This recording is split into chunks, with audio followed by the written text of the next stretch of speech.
안녕하세요. 반갑습니다. 여러분의 주식 고민 도와드릴 주식 챔피언 멘토 김도우입니다. 반갑습니다. 자, 오늘 또 어김없이 종목 상담을 많이 도와드려야 될 텐데 시장이 참 쉽지 않습니다. 시장이 오르는 것도 아니고 좀 내려오고 난 뒤에 뭐 어떤 전환점을 찾지 못하고 있는 흐름이 계속 이어지고 있는데요. 그런 부분에서 종목들이 어떤 변동성이 그래 크게 나타나지 않으니까 좀 정체되는 분위기에서 조금 많이 지쳐가실 거라고 생각이 됩니다. 뭐 내려놓으신 분도 있을 거고 포기하고 이미 손절하고 떠나겠다라는 마음을 먹으시는 분들도 가끔 많이 있는 걸로 아는데, 자, 지금 시장 조금 더 우리가 기다려야 될 부분은 어쩔 수 없이 있을 거라고 봅니다. 지금은 시세적인 부분보다 시간적인 부분에 우리가 압박을 더 많이 받는 시점이다라고 볼 수 있을 것 같습니다. 역시 뭐 거시적인 사이클에 대한 부분들이 많이 해석되는 시점이니까요. 그런 부분들 조금 우리가 시간적으로 버티자라고 얘기를 좀 드리고 싶고요.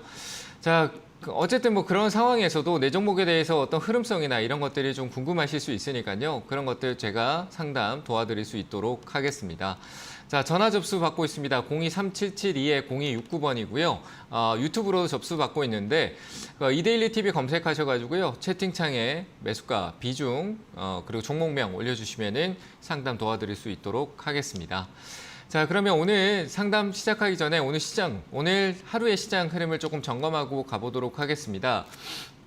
자, 일단 오늘 시장 분위기는 코스피가 조금 하락성 흐름을 좀 보이고 있고요. 그리고 코스닥도 하락성 흐름을 보이고 있는데 1%대 정도 조금 오버되는 흐름성의 하락률을 보이고 있습니다.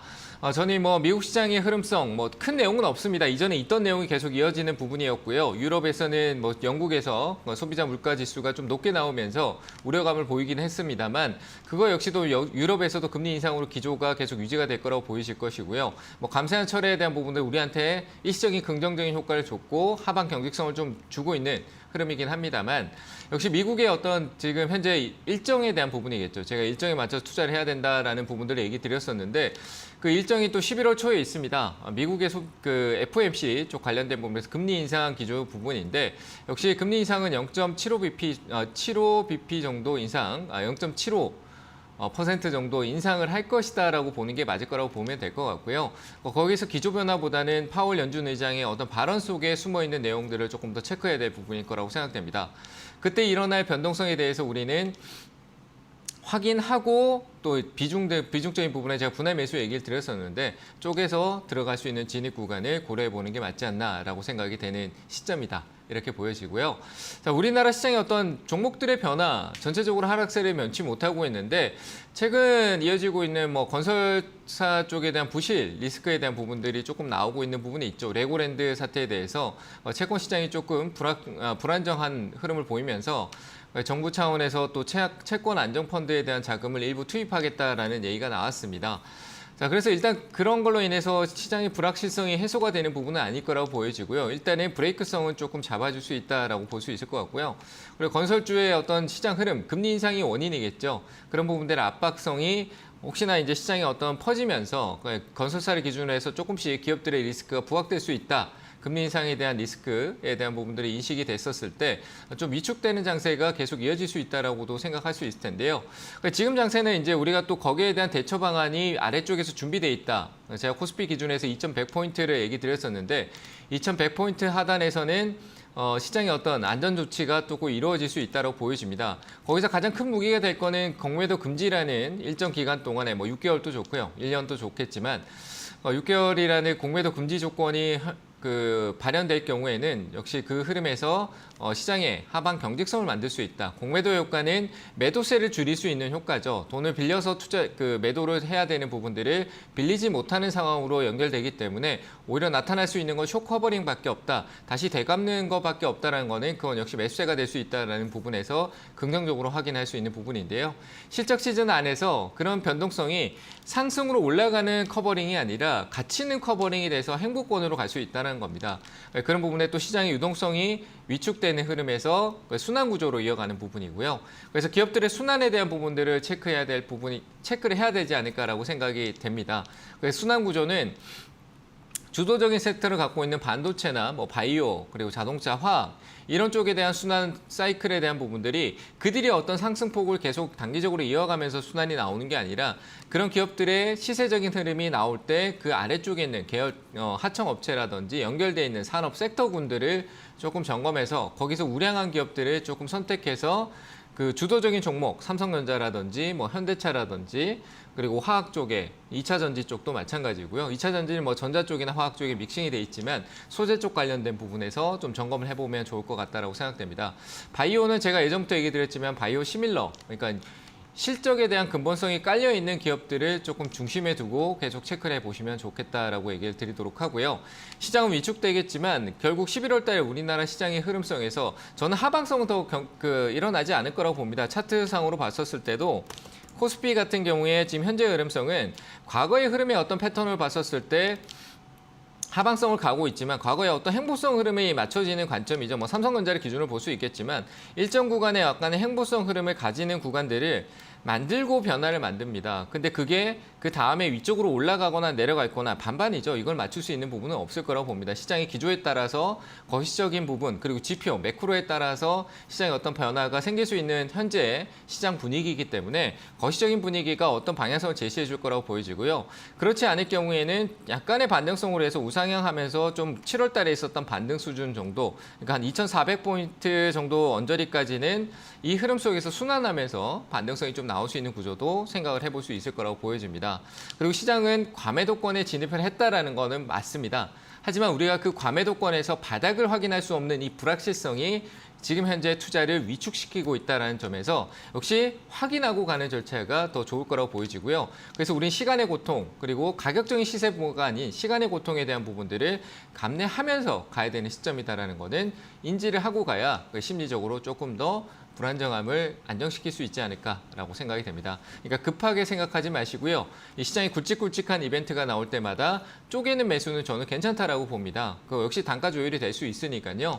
그런 부분들 대응이라는 부분은 역시 분할 매수와 그리고 하나의 선택으로 가는 시점으로 좀 보셨으면 좋겠다 이렇게 얘기를 드려봅니다. 현재 상황은 좀 관망하면서 시장을 더 지켜보자 이렇게 얘기 드리도록 하겠습니다. 자, 그러면 가지고 있는 종목은 관망을 해야 될지 그리고 올라오는 걸 얼마까지 또 흐름성을 만들 수 있을까 그리고 내려가는 경우도 어떻게 더 추가적인 하락이 있을까라는 부분들이 저의 생각을 조금 얘기 드려볼 테니까요. 상담 시작하도록 하겠습니다. 자, 첫 번째 전화로 받아보도록 하겠습니다. 전화 받겠습니다. 여보세요? 여보세요? 네, 안녕하세요. 반갑습니다. 네, 안녕하세요. 네, 반갑습니다. 어느 종목 봐드릴까요? A프로젠 A프로젠이요? 1,400원. 네, 1,400원에 30%. 1,400원에 30%요? 오늘 뉴스가 나오면서 좀 올랐는데, 네. 뭐 어떤 뉴스가 나왔나요? 뭐 혈액암 그 임상 그런 뉴스가 나왔거든요. 그 임상이 참 잘 되면 좋은데 얘는 뭐 에이프로젠이라는 기업이 갖고 있는 얘도 어떻게 보면은 이 현재 뭐 연구 개발하고 있는 파이프라인이라든지 뭐 그 기술들 가지고 위탁 생산의 개념성을 좀 가지고 가야 될 기업성을 갖고 있는 그 바이오 그룹이거든요. 그러니까 에이프로젠 그룹이 있잖아요. 원래 에이프로젠 제약하고 있는데, 근데 뭐 영업성 판매가 있고 뭐 개발성이 있는데 에이프로젠에 대한 부분들은 실질적으로 원래는 굉장히 좀 시장에 관심을 많이 받았던 기업이에요. 근데 요즘은 이 바이오에 대한 실망감이라고 해야 될까요? 그러니까 개인들이 바이오에 투자했을 때 그 리스크에 대한 부분들을 고려하지 않고 투자했다가 좀 크게 낭패를 보는 경우가 좀 많잖아요. 실적으로는. 그러니까 신라젠이 이번에 풀려서 다행이긴 하지만 그 역시도 좋지 않은 결과였잖아요. 그렇죠? 리스크가 있었던 거잖아요. 그런 리스크를 고려해야 되고 가장 중요한 거는 저는 바이오 같은 어떤 흐름성에서 이미 앞서가 있는 기업이 있잖아요. 뭐 기대감을 품는 것보다는 뭐 셀트리온 같은 기업은 이미 그런 시장을 개척을 해놨고 그리고 굵직굵직한 대형 제약사도 돈을 벌면서 연구개발비를 투여하면서 이제 그러면서 이제 만들어오는 과정들에 나오는 어떤 결과도 굉장히 그 파급 효과가 크거든요. 그래서 이런 작은 쪽보다는 좀 큰 쪽에서 생각하시는 게 좋고요. 이 기업이 작다라는 부분은 돈을 못 벌고 벌 수 있는 어떤 캐파가 완성이 돼 있는 게 아니고 개발 쪽에만 치중돼 있다. R&D 쪽. 그게 뭐 성공과 실패를 우리는 어떻게 보면 성공과 실패는 양날의 검이잖아요. 거기에 대해서 성공을 바라는 뭐 기도 매매하고 똑같은 거예요. 제가 생각하기에는. 그 뉴스 좋은 얘기가 언제 나올지도 우리는 모르고 그 일정에 따라가는데 좋을지 나쁠지도 모르고 따라가야 되잖아요. 내가 어떤 분석에 대한 부분이 떨어진다는 거죠. 뭐 기술적인 거 말고는. 그래서 저는 이런 얘기가 긍정적이지 않죠. 그죠? 제 얘기가. 그렇죠. 그러니까 저는 지금 이런 흐름 만들고 오늘 거래가 좀 많이 나왔네요. 그러면 연속성이라는 부분이 조금 더 있을 수 있을 것 같아요. 오늘 한 500억대 정도 이상의 매수세가 들어오는 거 보면은 워낙 주가가 또 내려와 있는 흐름이기 때문에 이 흐름에서는 차익 실현에 대한 관점보다는 약간 어떤 단기적인 흐름을 만들기 위한 매집성이 될 수도 있거든요. 다시 내려와도 올라올 수 있다는 얘기예요. 그러면 저는 1,400원 이쪽에서 많은 이익을 챙기겠다라는 관점보다 비중도 30% 같으면은 어떻게 보면 제가 지금 얘기했는 내용은 저만 생각하는 게 아니라 바이오에 대하는 입장에서 가장 기본적인 내용이기 때문에 그런 리스크에 투자하기에는 비중이 좀 커 보여요. 30%가. 그렇겠죠, 그죠? 그래서 비중을 과감히 매수가 올 것 같아요. 매수가 정도는 한번 어떻게 보면 흐름성이 급등성이 나오는 기업이니까 한 매수가 정도까지 월 급등주잖아요. 그냥 한번 쑥 올라올 수 있으니까요. 놓치지 마시고 매수가에서 비중을 3분의 2 정도, 한 10%만 제외하고 매도하시고요. 한 10% 정도는 내가 이익을 조금 더 보겠다라는 관점도 1,500원 아래쪽, 1,400원에서 1,500원 사이에서 약수익을 걷어들이고 매도하는 전략으로 가셨으면 좋겠습니다. 아시겠죠? 새로운 뭐 대시세를 노리기보다는 그쪽에서 어떤 정리를 한번 하고 나중에 또 다시 이 회사의 어떤 미래를 점검해 보는 게 어떨까 싶은 의견이에요. 아시겠죠? 네, 감사합니다. 네, 잘 대응하시기 바랍니다. 네. 자, 다음 전화 또 받아보겠습니다. 여보세요? 네, 안녕하세요. 네, 안녕하세요. 반갑습니다. 네네. 네, 어느 종목, 네, 어느 종목 봐드릴까요? 네네, 우진이요. 우진이요. 오늘 오르고 있지 네네. 않나? 네, 올랐다가 또 막 떨어지고 막 그러네. 네, 매수가는 얼마예요? 9,700원까지. 네, 13,000원이에요. 비중은요? 24%. 24%? 네네. 오늘 그 폴란드 쪽에 원전 이슈 때문에 그냥 좀 오르는 거예요. 네. 원전 때문에 오르는데 나쁘지 않죠. 좀 더 홀딩하죠. 왜냐하면 원전을 새로 짓는 것도 있지만 원전의 어떤 그 방사능 노출이라든지 이런 거를 우리가 측정하는 계측기 그 측정하는 장비 있죠. 장비, 기기. 네네. 네, 그런 기기에 네. 관련돼서 우진이 실적으로 원전이 굉장히 좋지 못한 탈원전에 얘기하면 좋지 않았었는데 요즘은 이제 이익도 좀 나오기도 시작하고 있고요. 그럼 매출이 잡힌다는 얘기예요. 원전이 지금 원전 재가동이나 뭐 우리나라만 그런 게 아니잖아요. 소형 원전부터 해서 원전에 대한 이슈 있고 그리고 노후 원전에 대한 부분들에 대해서 방사능 유출이라든지 이런 점검, 관리 이런 것들이 계속 이루어질 거란 말이에요. 왜 원전을 계속 유지해 간다라면은 이 원전을 계속 써도 될까? 아니면 여기서 이제 가동을 멈춰야 될까라는 그런 부분들에 있어서 매출이 잡히는 부분은 나쁘지 않은 것 같아요. 다만 워낙 이슈가 많이 됐다라는 게 이제 가격 논리에서 올라가는 폭이 너무 좁아진다는 얘기예요. 이제 기술적으로 접근하면은 가격의 어떤 상승폭이나 이런 부분들이 제한될 수 있는 거예요. 화면을 보시면은 제가 차트를 보면서 설명을 드릴게요. 네. 근데 내용적으로는 이슈는 있지만 그런 게 많이 반영돼서 왔다라는 거예요. 기술적으로 봐도 뭐 상한가 가면서 작년 5월 달이었죠. 뭐 시세를 만들면서 위쪽으로 고점 형태를 만든 가격대가 12,000원부터 해서 지금 매수가 근처인 14,000원 사이 정도가 가격대로 높은 위치에서 이제 더 여기를 넘어가기가 쉽지 않은 구간, 정말 파격적인 이슈가 터지지 않는 이상은 넘어가기 힘든 구간을 만들어 놓은 거예요. 가격적으로. 네네. 그러면 이제 내가 산 가격이 생각보다 이제 그 저항의 인식이 더 크다라는 거죠. 무슨 말인지 네. 이해되시죠? 내 가격보다 더 올라가기가 힘들다. 내가 산 가격보다 더 올라가기 힘들다. 이렇게 보는 게 맞고요. 지금 이 하단 가격은 어느 정도 그 이슈에 대한 모멘텀을 반영하는 위치다라고 판단이 돼서 저는 여기 구간이 어떻게 보면 박스권 형태처럼 뭐 제가 무릎과 어깨 얘기를 많이 하는데 무릎 구간인데 발밑으로 더 떨어질 수도 있고 그럼 어깨 또 한번 갔다 올 수 있고 왔다 갔다 하는 구간일 수 있다라고 보여지거든요. 그래서 뭐 아직 원전에 대한 재료는 충분히 남아있다. 그리고 원래 원천적으로 이 기업 자체는 기업의 어떤 매출이나 영업이익 캐파가 뭐 100억대, 200억대 이렇게 막 팍팍 커지는 기업은 아니니까요. 테마성 움직임이 강할 거예요. 급등성으로. 그래서 그걸 올라오면은 한 12,000원 부근, 11,800원대 부근 정도 이런 가격대를 터치해주면은 비중을 계속 좀 늘려졌잖아요. 그렇죠? 네. 비중이. 그러니까 비중을 줄이세요.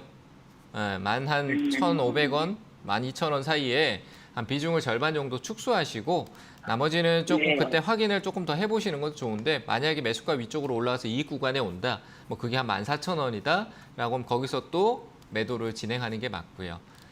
이해되세요? 근데- 제가 했는 얘기가? 네네. 근데 이게 그 정도 오려면은 제가 조금 7,000원대에 좀 재매수를 조금 했었어야 되나라는 생각도 하거든요. 근데 그런 했었어야 되냐라는 게 아니라 그런 건 지나간 거고요. 신경 쓰지 마시고. 네네. 그러니까 이게 내려오면 다시 살까라는 고민을 또 하게 되잖아요. 떨어지면 네네. 내가 너무 마이너스가 크니까 좀 더 사야지 네. 이런 생각할 수 있는데 근데 더 샀을 때 내가 오를 거라는 확신이 없잖아요. 그렇죠? 네. 그래서 그러니까 못했는데. 대형주나 우량주의 안전한 뭐 테마가 식어버리면은 언제 올라올지 몰라요. 시간을 막연하게 기다려야 돼요. 근데 대형주는 네. 이제 어떤 우리나라 시장 어떤 주도적으로 하는 대형주나 어떤 사이클을 가질 수 있는 기업들은 내려가는 그 사이클의 업황이라는 분석에 대한 부분들을 많이 해나가면 되지만 이 테마성의 변동성을 가지는 기업들은 언제 갑자기 튀어오르고 언제 또 내려가서 안 올라올지도 모르는 그런 상황에 빠질 수 있어요. 그래서 저는 이 기업에 대한 추가 매수는 비중을 지금 24%나 가지고 계신데 더 확대하기보다는 이 안에서 해결해야 된다라는 관점으로 접근하시는 게 좋아요. 내가 이 기업의 지금 시가총액이 많이 올라온 상황에서 2천억대 정도인데 그 규모가 크지 않는 기업에다가 내 자산 비중을 한 20%, 40%, 50%까지 가져간다? 너무 집착하게 돼버리는 거예요. 이 기업에 너무 쏠리게 되는 거예요. 아시겠죠? 그러니까 섹터를 좀 다양하게 나누는 게 맞다라고 보이셔서 더 사지는 마시고요. 올라오면 있는 걸 줄이세요. 손해 좀 보더라도 줄이세요. 아시겠죠? 그래서 제가 손해 좀 보는 자리지만 줄이라는 게 그래야 내가 융통성이 생겨요. 뭐 더 사거나 다시 그 돈을 내가 조금씩 사거나 할 수 있는 게 가벼워지잖아요. 비중이 안 많으니까. 아시겠죠? 그래서 제가 얘기 드린 대로 좀 올라오면 비중을 축소하는 거 고려해 보시길 바랍니다. 네, 알겠습니다. 네, 감사합니다. 네, 다음 전화 또 받겠습니다. 여보세요?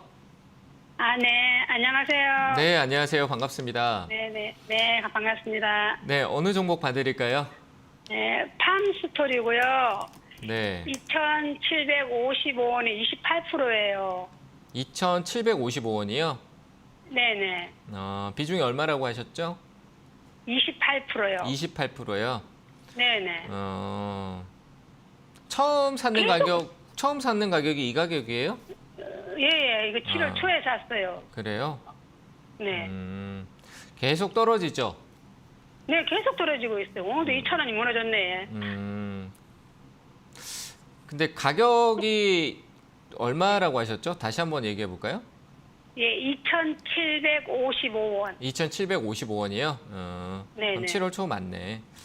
자, 일단은 제가 보기에는 이것도 네. 역시 아까 좀 전에 제가 상담할 때 테마라는 얘기를 했었는데, 그러니까 우리가 곡물, 예. 식량, 뭐 비료 뭐 이런 얘기가 나오면서 시장에서 식량 위기 뭐 이런 얘기 막 나왔었잖아요. 그런 네네. 이슈 모멘텀을 타서 올해 초부터 해서 굉장히 우리나라 시장 안 좋을 때 큰 상승을 보였던 그 테마예요. 근데 그게 네. 이제 지금은 뭐 지금도 혹시 식량에 대해서 약간 좀 불안정한 얘기가 나오고 있는데 그런 게 단발성으로 들어오고 그런 재료가 이미 워낙 크게 반영이 되고 소멸된 상태예요. 그러니까 아, 그때 당시보다 더 큰 악재성으로 지금 반영되고 있지는 않다라는 거예요. 그 시선이 식량이 지금 위기다라는 시선이 아니라 금융에 대한 경기 침체에 대한 불확실성 여기에 지금 시선이 옮겨가고 있거든요. 그러면 기존에 있었던 이슈, 테마라는 거 그 이슈가 막 부각될 때 터지는데 그게 지금 약간 점점점 약해지고 있는 거잖아요. 그러면 이제 주가가 어떻게 돼요? 근데 3분기에 이게 많이 오른다고 이래가지고 지금 기대하고 있었는데. 3분기에 많이 오른다라고 했는데 2분기 때 폭발했는데 3분기에 많이 오른다. 2분기 때 폭발하고 2분기 때 쭉 빠지면 네. 3분기 초 때 내려간다. 누가 그래요? 뒤통수 쳤네 그거.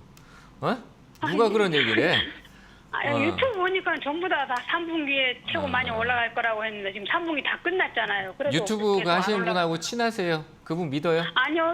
믿지 마. 왜 믿어? 저도 유튜브 하는데 유튜브 제가 뭐 어떤 정보 이게 좋아요 해도 본인 스스로가 그냥 저 사람 좀 약간 신뢰 간다라고 해서 믿지 마세요. 아시겠죠? 예. 왜냐하면 그 사람이 하는 얘기는 그 시장의 어떤 이슈를 점검하면서 괜찮은 것 같다, 뭐 기다 아니다를 그 사람의 생각을 그냥 얘기하는 것 뿐이에요. 저 역시도 마찬가지인데 그게 이제 맞고 안 맞고는 본인이 내가 여기에 투자해도 되겠다라는 판단은 스스로가 좀 더 생각을 해보고 해야 되는데 그게 우리가 개인 투자자분들이 쉽지 않잖아요, 그죠? 그래서 그런 건데 그 쉽지 않고 내가 스스로가 어떤 그 과정을 그다음에 그 사람 아무 얘기 안 하고 있는데 그 과정을 내가 해결해 나간다. 혼자 스스로 해결해 나가야 되는데 되냐고. 안 되잖아요. 그죠? 그게 힘든 거예요. 지금 이거는 그런 재료가 빠져서 내려간 거고요. 그러니까 시장에 이거보다 더 큰 이슈가 돼야 올라올 수 있는 부분인데 다행히 매수가가 그래 깊은 자리는 아니잖아요. 저 꼭대기는 아니니까 이 자리 때는 이런 이슈가 부각되고 안 되고를 떠나서 조금은 박스권으로 왔다 갔다 할 수 있는 가격이에요. 한번 반등 주면은 꼭 한 번이에요. 꼭 한 번 반등 주면 최근 실적 때문에 어떤 기대치가 있기 때문에 한 번은 올라올 거예요. 그때 매수가 근처에서 꼭 매도하세요. 저는 새로운 시세 대시세가 나오는 거는 또 다른 위기에서 새롭게 만들어갈 수 있겠다라고 하지만 제가 보는 현재 관점에서는 그게 보이지 않아요. 오히려 올라가는 신호가 뚜렷하게 확실해지고 그 재료 크기가 해석이 되면 그때 접근해야 되는 거지 지금은 그런 게 안 보여요. 그러니까 제가 나중에 저 멀리 올라갈 겁니다라고 얘기 못 드려요. 아시겠죠? 그래서 올라오면 저는 일단은 올라오면 매수가 근처 한 2,600원대 정도에서부터 해서 매도 쪽으로 보시는 게 좋을 것 같습니다. 아시겠죠? 그때 오면 싹 다 매도할까요? 네. 제가 원래는 올라오면 더 올라갈 수 있는 관점들을 많이 개인 투자자들이 생각해요. 내가 파니까 간다 이렇게 얘기하지만 그 대응을 내가 정확하게 하지 못할 것 같으면 본전에 파는 게 맞는 거예요. 아시겠죠? 예. 너무 그래서- 오래 들고 있어가지고 빨리 본전 왔으면 좋겠네요. 네, 그러니까 올라오면 매도하세요. 예, 알겠습니다. 네, 감사합니다. 수고하세요. 네, 다음 전화 또 받아보겠습니다. 자, 전화 받겠습니다. 여보세요? 예, 여보세요. 안녕하세요. 네, 안녕하세요. 반갑습니다. 예, 반갑습니다. 수고 많습니다. 네, 감사합니다. 어느 종목 봐드릴까요? 대주전자 제로요. 전자재료요. 매수가 후 비중은요? 81,500원에 20%예요. 20%예요. 예. 지금 조금 올랐는데 요즘 뭐 어제 2차 전지 소재 쪽하고 이런 분위기가 괜찮은 분위기 잡고 있어요. 뭐 바이든 또 좋은 얘기를 하면서 2차 전지 쪽 관련된 기업이잖아요. 알고 계시죠? 예. 네. 근데 뭐 실적으로 재무적인 부분이 뭐 있긴 합니다만 그렇게 저는 커 보이진 않아요. 얘는 현재 뭐 나중에 미래를 본다라면 미래를 기대치는 높겠지만 일단은 저는 그 2차 전지에 대한 부분들이 뭐 대주전자는 큰 흐름성이 한 밑에 고를 깊게 내려갔다 왔다는 부분에서 반등성이 있을 수는 있겠지만 우리가 시장이라는 부분 자체가 2차 전지가 성장성하고 미래가 좋다라고 해서 무조건적으로 꼭 올라가야 된다라고 생각하시는 분들 꽤 많더라고요. 2차 전지는 괜찮다. 괜찮다고 합리화하시는 분들이 굉장히 많은데 시장은 맞죠. 2차 전지 시장이 앞으로 좋아지고 제2의 반도체일 것이다라는 데 의심의 여지는 없어요. 그런데 주가는 이 기업이 가지고 있는 주가는 그게 아닐 수가 있잖아요. 그죠? 뭐 기업이 뭐 2차 전지 사업을 하는 기업이 한두 개도 아니고 굉장히 많은데 그 안에서 어떤 변동성, 주가라는 변동성, 가치의 변동성은 우리가 생각하는 대로 가지 않을 수 있다라는 부분입니다. 그래서 저는 뭐 다행히 지금 수익 중이라고 생각은 되는데 최근에 요 지지했던 지금 현재 화면 보고 계세요? 예. 어제 많이 좀 올랐는데 어제 못 팔았어요. 그래가지고 후에 들어요. 오늘 내려보내요. 네, 어제는 또 생각이 달랐을 수도 있잖아요. 오르니까 더 갈 수 있을 거라는 생각이 들고 굳이 내가 하면서 조금 더 오르길 기다리고 있었을 거 아니에요. 다 그렇잖아요. 마음이 그렇잖아요. 그죠? 근데 오늘 그 올랐던 게 다 빠지니까 어제 팔았어야 됐는데 그럼 계속 그렇게 또 퐁당퐁당하는 생각으로 갈 수 있어요. 그러니까 그렇게 생각하지 마시고 내가 이 흐름에서 지금 이거는 매도를 해야 될 거냐라는 결정권이에요. 이거는 지금 내가 내려가면 얼마에서는 내가 이익을 보지 못하더라도 이 매수가 이탈하는 걸 내가 들고 있으면 될까 안 될까라는 고민을 더 하는 게 맞을 것 같거든요. 그래서 저는 그런 측면에 접근을 해서요. 제가 봤을 때는 한 8만 원대를 이탈하면서 최근에 있었던 이 저점 라인대를 아래로 꺾어 내려갈 경우에는 결국 고점이 계속 낮아진 세 있었던 오히려 다운 사이클이 갑자기 급격하게 꺾이는 흐름도 나올 수 있다라고 저는 제 경험에서 생각이 돼요. 그래서 이거는 지금은 수익 중이라 매수가 내려가서 마이너스로 가면은 이거 내 수익 중이었는데 아깝다 해서 버티는 쪽보다는 과감히 현금화로 내가 벌지 못했더라도 과감히 매도하는 쪽, 약간 트레이딩성 대응을 해주는 게 좋다라는 게 저희 생각입니다. 그래서 저는 79,000원대 이탈 시에는 이탈해서 이제 밑으로 방향을 꺾어가는 이 신호가 나타난다라면 저는 일단 현금화가 더 유리하다라고 얘기를 드리고 싶네요. 그래서 손절 라인 잡아드리고요. 그리고 시장이 완전히 꺾인 게 아니기 때문에 현재 유지하시고 어제 팔려고 계획했던 가격이 있었다라면 그 가격에 바꾸지 마시고 매도를 하셨으면 좋겠어요. 그게 만약에 7만 예. 3천 원대라고 하시면 그 가격에 더 오를 거라는 생각을 하지 마시고요. 딱 결정지고 더 가는 건 내 거 아니다라고 생각하시고 어제 분명히 저한테 얘기하셨잖아요. 어제 팔려고 했는데 못 팔았다고. 그럼 그 팔려고 했던 예. 가격이 있으니까 이번엔 팔아야죠. 그죠? 이해되셨죠? 이번에 올라올까요? 그러면 9만 3천 원까지 올라올까요? 뭐 한번 올라오면 팔고 제가 아래쪽 손절 라인 잡아드렸잖아요. 이러도 밑에가 만약에 깨진다면 팔고 예. 그 사이는 기다려야죠. 제가 오늘 아침에 갑자기 어떻게 올라갔지 어떻게 알겠어요. 그죠? 예. 내가 라인을 잡아놓고 기다리시라는 거예요. 아시겠죠? 예. 네, 그렇게 예. 잘 대응하시길 바랍니다. 예, 수고하세요. 감사합니다. 네, 감사합니다. 선생님 말 명심할게요. 예, 수고하세요. 네, 감사합니다. 네, 다음 전화 또 받아보도록 하겠습니다. 여보세요? 여보세요. 네, 안녕하세요. 안녕하세요. 네, 반갑습니다. 어느 종목 봐드릴까요? 퓨마시스요. 휴마시스요. 예, 예. 매수가 얼마세요? 빨리 2만 봅시다. 1,000원에 10%요. 2만 1,000원에 10%요. 예, 아, 팔았어야 되는데. 샀는 건 언젠데요? 이거 꽤 됐어요. 꽤 됐다고 7월 달. 예, 예. 그럼 뭐 고민할 거 뭐 있어? 하나도 안 팔았어요? 예, 못 팔았어요. 제가 뭐 있어가지고 집에. 지금 뭐 이거 제가 알기로는 뭐 경영권 문제인가? 뭐 하여튼 그런 거 아닌가? 내용이 최근에 네. 그랬던 것 같은데 이거 네. 5%만 줄이고 5%만 들고 있어 볼까요? 5%만 줄이고 그 지금 뭐 매수가에 기다리셔야 되는데 매수가 안 오고 쭉 내려가면 속상해서 견디겠어요, 그죠? 맞잖아, 오래 그래서- 기다렸는데 이제 올라와서. 그러니까 제가 하나 팁을 드리면, 예, 그러니까 우리 그렇잖아. 아까 전에 제가 설명드렸는데 예전에 내가 샀는데 얘가 내려갔다 다시 올라와서 내 매수가 근처에 매수가에 왔어요. 그래서 매수가 올라서 아이고 싫다 그러고 다 팔았어. 다 팔았는데 얘가 그 뒤로 막 쭉쭉 올라가는 거야. 계속 내가 팔고 나니까 오래 기다렸어서 아이고 그냥 본전에 팔아야지 해서 진짜 팔아버렸는데 막 올라가요, 그죠? 예. 그런 경우가 많아요. 진짜 많아요. 근데 그렇게 되고 팔고 나니까 갔다라는 게 또 아쉬워서 다음엔 또 안 하거든요. 우리 그러지 말고 반틈만 팔면 어때요? 반만요? 그러니까 어느- 반틈만 팔고 제가 설명을 해볼게요. 반틈만 내가 팔았어. 그죠? 오랫동안 내가 이렇게 시간 기다렸다 반틈을 팔았는데 그럼 내가 절반은 들고 있잖아요. 근데 나머지 절반이 위로 올라가면 난 이익이에요. 그죠? 예. 맞죠? 내가 이익을 챙길 수 있잖아. 5% 팔았지만 5% 적은 비중이지만 나는 이익을 보상을 받을 수 있잖아요. 그죠? 근데 거기서 만약에 5% 팔았는데 내려갔다라고 봐. 근데 내가 5% 비중을 줄였어요. 그죠?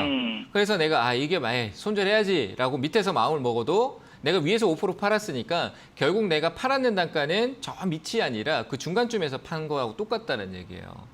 이해되세요? 그러니까 줄여놓으면은 나한테 유리하지 불리한 조건은 없어요. 이익은 이익 내는 게 많고 적고 욕심이지. 그렇죠? 욕심일 뿐이잖아요. 그렇죠. 그러니까 줄여놓고 보면은 나한테 손해볼 건 아무것도 없는 거예요. 다 이득인 거예요. 만약에 떨어질 경우에도 내가 그 떨어진 상황에 팔아도 내가 손실분을 줄이고 파는 거잖아요. 이미 덜어놨으니까. 이해되시죠?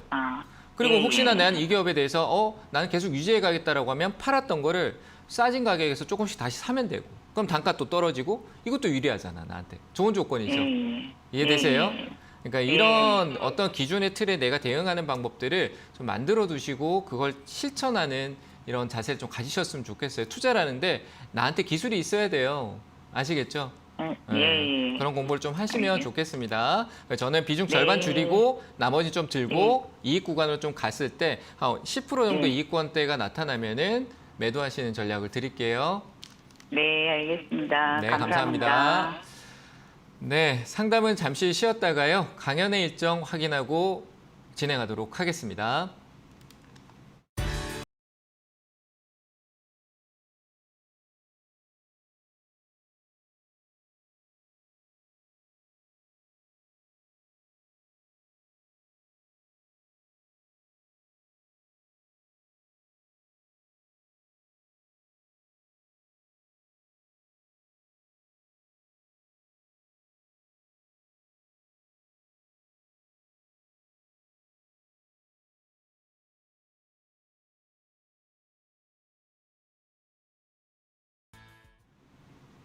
네, 강연의 일정 확인하고 왔고요. 네, 오늘 저녁 8시입니다. 역시 유튜브에서 주식챔피언 주식스쿨 채널에서 강의가 있으니까요. 오셔가지고 시장에 어떤 대응할 수 있는 방법. 저는 개인 투자자분들이 웬만하면은 기술적 분석, 제가 실적으로 뭐 거시적인 매크로라든지 이런 분석에 대한 재무적인 부분들을 얘기를 안 드리는 부분이 뭐냐라고 하면 그건 시중에서 많은 정보를 얻을 수 있습니다. 하지만 기술적으로 내가 직접적인 대응에 대한 부분들의 기준을 잡는 거는 어디서 쉽게 할 수 없고 남을 따라해서 성공할 수 있는 부분이 아닙니다. 그래서 그런 부분들의 어떤 노하우의 관점들을 조금씩 얘기 드릴 수 있으니까요. 오셔가지고 좀 같이 소통해 보셨으면 좋겠습니다. 자, 이어서 상담 다시 이어가도록 하겠습니다. 유튜브 상담 이어가도록 할게요. 첫 번째 종목 하츠고요. 매수가 9,200원이고 비중은 55%입니다. 자, 하츠 같은 경우도 이게 이제 건축 쪽도 많은데 요즘 그 공기 순환 쪽이죠. 뭐 실제로 순환 쪽 관련된 부분 모멘텀을 갖고 있습니다만 좀 많이 내려왔네요. 이 기업도 많이 주가가 좀 많이 빠져 있는 상황이긴 한데 9,200원이라는 주가 자체가 뭐 이런 기업이 뭐 한두 개가 아니니까 저는 이거는 지금 팔 때는 아니라고 봅니다. 팔 필요는 없을 것 같고요. 기업 리스크가 있는 것도 아니고 뭐 건설 경기가 좋고 나쁘고를 떠나서 정부는 실적으로 정책적으로 그 재개발이라든지 그리고 새로운 신도시 일기 신도시 뭐 새로운 또 정비라든지 뭐 이런 내용성이 계속 이어질 거기 때문에 재료적인 모멘텀은 있을 거라고 봅니다. 특히나 리모델링이라든지 재건축이라든지 이런 내용성에서 배제될 수 없는 기업 중에 하나다라고 생각이 되니까요.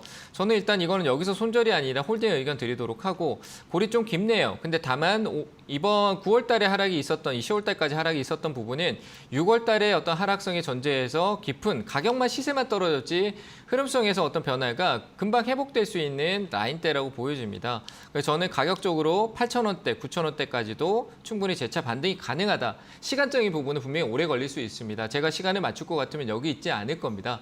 그래서 시간적인 부분은 오래 걸릴 수 있는데 나는 그 매수가까지 기다리는 시간이 너무 오래 걸릴 것 같다라고 하면은 좀 단기간이라도 시장이 반등이 나올 때 올 수 있는 가격 한 7,300원이나 400원대 구간에서 비중을 좀 축소하는 55% 비중을 지금까지 가져왔다는 거는 꽤 저 위쪽에서 오랜 시간을 오셨다라고 생각이 됩니다. 그래서 비중을 조금 축소하는 그러니까 55%라는 부분에서 절반 또 큽니다. 절반 너무 크니까요. 절반보다는 좀 적은 한 20%대 정도는 축소하는 전략을 가져가는 쪽으로 얘기를 드리도록 하겠습니다.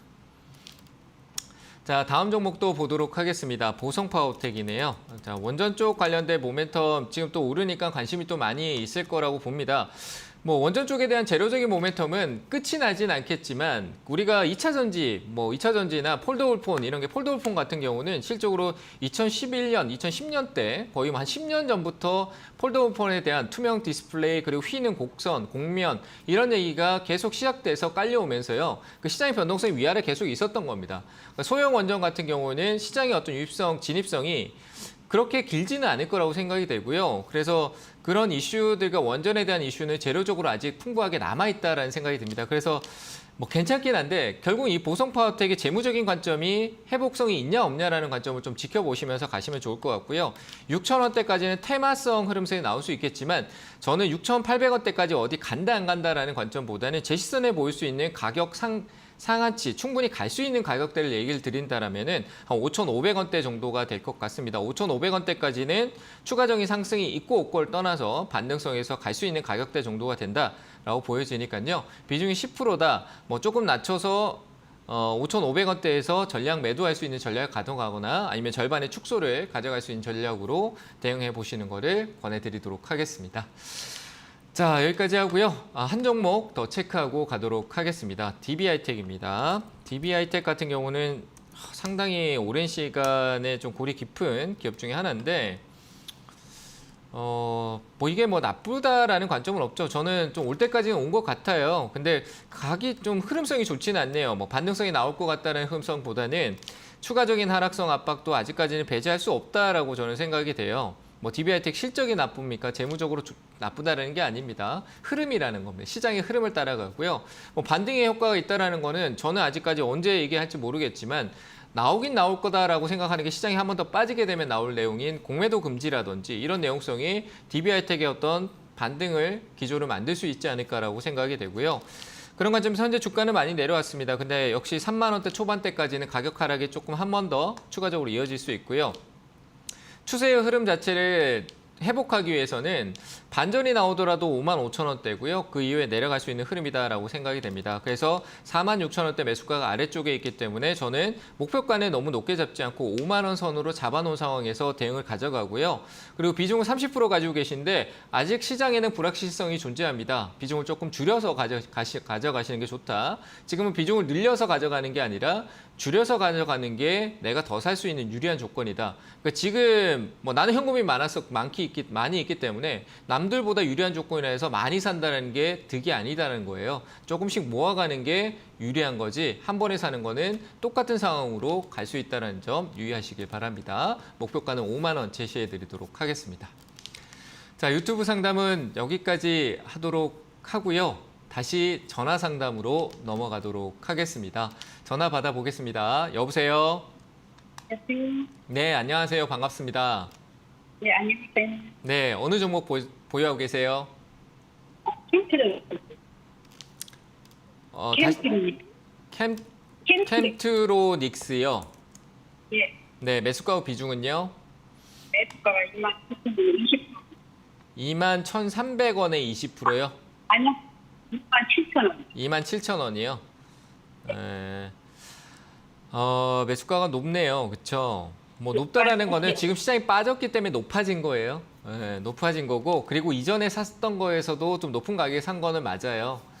27,000원 지금 가격이 좀 높은데 자, 이것도 내려올 만큼 좀 많이 내려왔네요. 뭐 기업 이익분이 작년이 워낙 좋았었고 올해 좀 빠지는데 뭐 폴더폰 쪽 관련된 모멘텀이 그 삼성이 대중화에 대한 부분들은 진행형이기 때문에 뭐 폴더폰 관련된 부분이나 그리고 이 회사가 가지고 있는 외적인 그 외의 요소 같은 경우도 저는 나쁘지 않을 것 같아요. 커버 윈도우 쪽이라든지 그리고 코팅 쪽 관련된 부분, 그러니까 커버 윈도우 쪽의 그 하드 코팅. 그러니까 폴더폰에 대한 부분도 있겠지만 뭐 산업적으로 더 이어질 수 있는 전장적으로도 갈 수 있고 그래서 재료적인 부분은 그 향후에 이슈가 될 재료는 품고 있는 기업이다. 그래서 괜찮고요. 그리고 뭐 VTX 쪽 관련된 자율주행 모멘텀도 관련된 기업이긴 한데 어느 재료를 탈지는 저도 하기는 모르겠습니다. 어쨌든 기업 내용성은 향후 계속 체크할 수 있는 내용을 품고 있는 기업이니까 가격이 이미 많이 내려왔어요. 그래서 걱정하지 마시고요. 추가 매수의 대응에 대한 부분들은 필요한 것 같아요. 이 기업은 필요하긴 한데 필요한 것 같아요. 아니면 반등이 나올 때 줄이거나 해야 될 것 같고요. 일단은 추가적인 대응에 대한 부분들은 아래쪽으로 조금 더 내려와야 될 부분이 있을 것 같습니다. 그리고 이 기업이 생각외로 이래 우량 기업이다, 뭐 엄청나게 큰 기업이다라는 관점은 없어요. 시가총액 대비 이익이 조금 그나마 그래도 안정적으로 나왔다라는 관점이 있는 거지. 뭐 우량 기업 저기 뭐 시가총액 높은 기업은 아니다라는 거 꼭 인식하시고요. 일단은 저는 추가 매수 관점도 조금 지금 실적으로 현재 저가 가격이 15,000원대에서 조금 더 내려갈 수는 있을 것 같아요. 한 12,000원대 정도 사이. 이 가격대는 왜 놀라세요? 그렇게도 내려가. 네, 지금 본인 매수가에서 내려온 가격을 한번 봐봐요. 그렇게나 내려갈까라고 했는데 지금 내려온 게 40% 내려왔는데 거기서 14%, 15% 안 빠질 거라고 생각하세요? 더 빠질 수도 있는 거잖아요, 그죠? 네, 그런 거 놀라지 마세요. 그런 거 놀래고 신경 쓸 게 아닙니다. 주가라는 거는 얼마든지 내려가고 다시 올라올 수 있는 관점이니까 놀라실 필요는 없어요. 왜 놀래요? 저희 예상일 뿐이에요. 제가 매수한다는 관점이라면 저는 이 종목을 12,500원대 살 것 같거든요. 이해되세요? 네, 저는 그 가격 아니면 사지는 않을 것 같아요. 아시겠죠? 그래서 저는 그 가격까지 왔었을 때 추가 매수에 대한 포인트가 좀 있다라고 얘기를 드리는 거고요.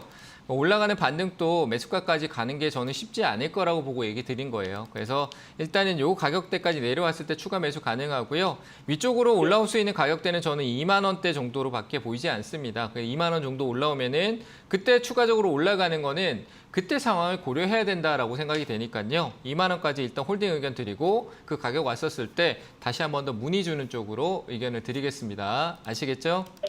네, 감사합니다. 네, 감사합니다. 네, 다음 전화 또 받아보겠습니다. 여보세요? 네, 안녕하세요. 수고하십니다. 네, 반갑습니다. 자, 어느 종목 봐드릴까요? GS 글로벌 GS 글로벌이요? 3,500원에 20%요. 3,500원에 얼마요? 네, 20%. 3,500원. 네. 자, 이거 20%. 네. 한번 반등은 있을 것 같은데 얘도 약간 약간 시장의 어떤 이슈잖아요. 그냥 석탄 네. 때문에 석탄 발전 때문에 이슈가 좀 된 거잖아요, 그죠? 네네. 이 네. 재료가 완전 소멸했다라고는 얘기하기도 저도 참 이게 이런 재료는 너무 어중간해요. 네. 명확하다라는 재료 이미 재료가 발산이 됐고 그 재료가 소멸됐다라고 하기에는 아직 유럽은 춥거든요. 그렇잖아요. 네. 그죠? 그래서 네. 그 석탄 발전에 대한 부분들이 또 이슈가 될 수 있을 거라고 봐서 한번 올라올 수 있는데 이게 이제 매수가에서 대응을 해줘야 되냐 말아야 되냐라고 하면 대응하는 게 맞을 것 같아요. 좀 더 뭐 가는 네. 부분은 아쉽더라도 대응을 좀 네. 해주는 게 어떨까 싶어요. 워낙 이미 앞에서 흐름 만들었고 올라와서 네. 내가 이익을 낸다라고 하는데 이 올라올 때 변동성이 빠를 것 같으니까 거기에 네. 내가 대응을 놓쳐버리면 또 고생할 것 같단 네. 말이죠. 네. 그렇잖아요. 네. 그래서 일단 네. 올라오면은 매수가에서 네. 뭐 난 미래는 네. 좀 나눈다라고 하면은 아주 적은 비중만 좀 들고 있는 건 괜찮겠지만 네. 웬만하면 네. 매수가에서 매도 의견 드리도록 네. 하겠습니다. 아시겠죠? 네. 네. 네, 감사합니다. 감사합니다. 네. 네, 다음 전화 또 받아보도록 하겠습니다. 여보세요? 여보세요? 네, 안녕하세요. 반갑습니다. 네, 반갑습니다. 네, 어느 종목 봐드릴까요? 오시아이고요. 네, 104,500원에 20%입니다. 104,000 얼마요? 500원. 500원? 500원. 네. 20%요? 네네. 제가 어디 상하게까지 나왔는데, 네. 이거를 들고 와야 되는지, 아니면 어떻게 해야 될까 싶어요. 얘는 태양광 이슈가 네. 돼서 좋은 것도 맞는데 그 네네. 태양광에 들어가는 이 셀에 만들어진 폴리실리콘이라는 원자재라고도 볼 수 있는 그 가격 변동에 좀 맞춰지거든요. 근데 이 폴리실리콘 가격이 요즘 조금 안정화되고 있어요. 그러면 네. 오시아 입장에서는 이 가격이 막 널뛰기를 해줘야 막 중국 압박하고 널뛰기를 해줘야 좋은 건데 뭐 지금 안정화되고 있다라는 관점에서는 좀 약간 정체 느낌도 올 수 있다라는 생각도 좀 들긴 해요. 근데 네. 그럼에도 미국에서 워낙 이 태양광, 풍력, 뭐 인프라 쪽 관련된 그리고 에너지 정책에 대한 부분들이 워낙 미국뿐만 아니라 유럽도 확고하게 계속 유지를 하고 있으니까 저는 뭐 태양광 쪽은 나쁘지 않다라고 봅니다. 그래서 네. 유지는 하시되 올라왔었을 때 지금 현재 가격은 더 올라갈지 안 갈지를 모르는 가격이잖아요. 그렇죠? 저는 이제 기술적인 접근에서 새로운 신고가를 가는데 시간이 꽤 걸릴 수도 있다라는 거예요. 저는 OCI가 새로운 국면에 오는 건 좋아요. 왜냐하면 중국의 반사 이익을 그대로 받으니까 가장 많이 받는 기업 중에 하나니까. 근데 그 시간에 대한 관점, 투자라는 거는 이 시장을 지금 화면 보고 계시죠? 네. 이 주가를 움직이는 거는 이슈도 있지만 그 이슈의 매수자, 투자자들의 어떤 힘의 작용이 가장 많잖아요. 돈을 투자를 해야지 올라갈 거 아니에요. 그죠? 사겠다라고. 네. 근데 그런 것들은 사는 사람도 있지만 파는 사람도 있어요. 그러니까 우리가 그걸 잘 읽어야 되는데 OCI가 자꾸 여기 14만 원대 오면은 누군가가 자꾸 팔잖아요. 사는 사람은 줄고 파는 사람은 계속 느는 거야. 또 밑에 올라오면 9만 3천 원대는 사는 사람이 늘고 파는 사람이 줄고 왔다 갔다. 그러니까 이게 이제 박스권이라고 해요. 우리는. 무슨 말인지 아시겠죠? 그러면 그 박스권에 갇혀 있는 게 지금 본인 매수가 근처에서 올라가는 흐름성에서 상단이잖아요. 그렇죠? 네네. 그러니까 매수가가 104,500원 맞으시죠? 네네. 그러니까 지금 여기서 반등 줄 때 올라오면은 그 꼭대기에서 팔려고 하지 마시고 어느 적정선 한 11만 원대 위쪽에서 일단 이익을 챙기세요. 이해되세요? 아, 예, 예. 가져가셔가지고. 11만 원 선 생각했는데. 예? 그래도 한 11만 원 선 살까 싶은데 그렇게 잘하셨네요. 잘하셨어요. 그러니까 11만 원의 그 계획한 대로 잘 진행하시면 네. 좋겠습니다. 감사합니다. 네, 감사합니다. 네, 다음 전화 또 받아보도록 하겠습니다. 여보세요? 예, 여보세요? 네, 안녕하세요. 네, 수고하십니다. 네, 반갑습니다. 어느 종목 봐드릴까요? 페리캠이요. 세비캠. 페리캠. 네, 매수가 후 비중은요? 페리캠이 13만 200원에 5%요. 13만 200원에 5%요? 예. 이거 뭐 짧게 그냥 뭐 이익 보려고 하시는 거예요? 예, 작게 볼 수 있으면 작게 보고, 예, 두 가지로, 예. 뭔가 정해진 게 없다, 가져갈 그죠? 수 있으면 뭔가, 가져가. 네. 그럼 폐배터리 얘기 많이 하고 얘가 막 핫했다가 올라갈 때 안 하고 예. 이제 조금 흘러내리고 있을 때 이제 좀 조정인가 뭐 이렇게 사셨는지 뭐 어떤 관점인지 모르겠는데 TV에서는 또 세비캠 얘기를 또 많이 하니까 그런 건 있는데 저는 이 자리는 이미 시세가 좀 나온 자리고 추가적인 상승이 나오는 게 저는 내일 반등 안 나오면 좀 꺾일 것 같아요. 내일 오르지 않으면 좀 내려갈 것 같다는 얘기예요. 예. 그러니까 내려간데도 내가 그냥 5% 가지고 들고 가서 그냥 더 사고 계속 가져갈 거냐라고 하기에도 세비캠이 역사가 짧아요. 그죠? 뭐 기업이 해온 역사는 모르겠고 우리나라 여기 이제 시장에 상장을 한 지가 짧잖아요. 최근에 언제 네. 8월 달에 상장했잖아요. 그때 네. 이제 패배들 이슈 워낙 부각돼서 막 올라갔었는데 저는 패턴적으로 봐도 이제 뭐 기술적인 패턴인 흐름에서도 내일 반등으로 해서 양봉이 크게 나와줘야 되는 흐름이 아닌가라고 생각을 하는 부분인데 왜냐하면 지지라인 때가 한 번, 두 번, 세 번 정도 거쳐서 단기적으로 일봉상이 잘 안 보이지만 거쳐서 지금 이 수렴 구간에 이탈하고 간다라는 기술적인 부분에 제 통계치로 봤을 때는 내일 이거를 빠르게 커버하지 않으면은 이를 흘러내릴 것 같아요, 아래로. 아시겠죠? 제 생각 흘러내릴 네. 것 같으니까 손절가를 좀 드릴게요. 그래서 뭐 내려갔다 다시 올라갈 수도 있어요. 근데 저는 한 12만 4천 원, 12만 한 4천 원 정도 이탈하면은 한 3천 원 정도 얘기 드릴게요. 12만 3천 원 정도 이탈하면은 그냥 비중이 안 크니까 좀 일단 매도하는 게 어떨까 싶고요. 내일 만약에 위쪽으로 올라온다라고 해도 이익을 욕심내지 않고 조금 짧은 선에서 한 14만 원대 초중반 14만 5천 원 정도 이런 가격대에서 저항을 또 받을 수 있으니까 목표가는 14만 5천 원 그리고 손절가는 12만 5천 원 이렇게 잡고 대응하시면 좋을 것 같습니다. 아시겠죠? 네, 감사합니다. 잘 대응하시기 바랍니다. 네. 네, 다음 전화 또 받아보도록 하겠습니다. 여보세요? 여보세요? 네, 안녕하세요. 반갑습니다. 네, 반갑습니다. 네, 어느 종목 봐드릴까요? 볼루소 첨단 소재고요. 6만 5천 원에 15%. 솔루스 첨단 소재요. 네네네. 네, 매수가 다시 한번 제가 물어봐도 될까요? 6만 5천 원. 6만 5천 원이요? 네. 네네. 많이 내려왔네, 얘도. 네네. 한번 기다리죠? 좀 시간은 오래 걸릴 것 같아요. 괜찮아요? 아, 예. 그런데 요즘에 한 2, 3일 정도 올라오는데요. 네. 추가 매수를 조금 해도 괜찮겠습니까? 그냥 약간 적금 형태로 조금씩 사가면 어떨까 싶은데. 조금은 더 왜냐하면 아직까지는 제가 이 네네. 기업에 대해서 어떤 미래에 대한 부분들을 제가 정확하게 예상할 수는 없어요. 근데 아직까지는 네네. 우리가 시장에 이 기업이라는 이 하나가 아니라 시장 전체로 봤었을 때 우리가 그걸 거시경제 큰 틀, 뭐 정치라든지 뭐 지금 지정학적 리스크 그리고 경제 지표 뭐 매크로에 대한 부분들 뭐 이런 것들이 불확실해요, 전부 다. 그러니까 내가 더 샀는데 이 불확실한 게 내가 안 좋은 방향으로 가버리면 샀는 게 네네. 손실을 더 추가적으로 주는 거잖아요, 그렇죠?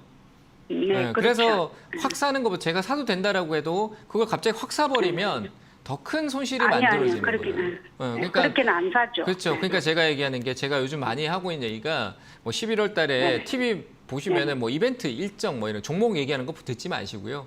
뭐 언제 뭐가 발표가 있습니다. 이벤트 이번 발표로 인해서 시장의 변동성이 커질 것 같습니다. 뭐 이런 얘기 많이 하거든요.